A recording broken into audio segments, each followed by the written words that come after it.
my name is Wolfgang Busch, artist.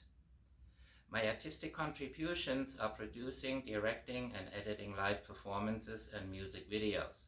I'm best known for my historic art documentaries to preserve the performance art, culture, and oral history of trendsetting LGBT artistic communities such as the Harlem Ballroom and the San Francisco and New York City flagging communities.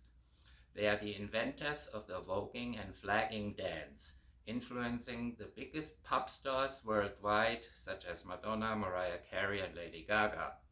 I brought the voguing and flagging communities together and invented a new dance called the flogging dance.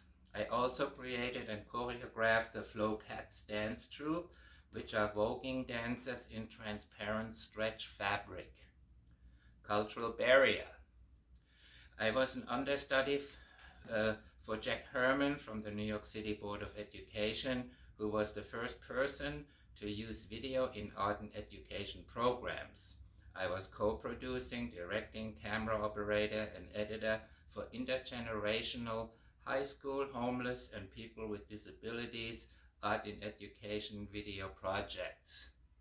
In 2006, I released my first historic art film, How Do I Look?, about the Harlem Ballroom community, the inventors of the voguing dance, and they are best known for setting new trends in music, fashion, and runway worldwide.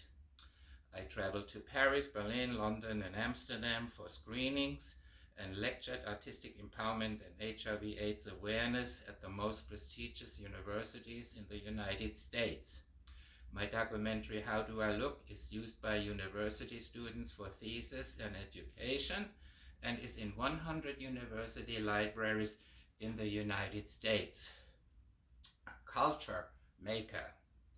Since the early 1990s, I have been an influencer in the art scenes and served on many board of directors in New York City and was an LGBT advisor for the Manhattan Borough Presidency Virginia Field. I volunteered my video services to the New York City Sister City program, sponsored by the United Nations and the Mayor's Office, for which I received the Communicator Award. I created the first one-week-long international ballroom convention in Harlem, an international LGBT art exhibit, the first online ballroom competition, and co-founded a burial fund for the disenfranchised ballroom community. Today, I'm working on a new historic art film about the 1980s and 1990s New York City rock live music scene to preserve the performance art and oral history from the bands that changed the musical landscape. Thank you kindly for providing artists with a financial opportunity, and so long.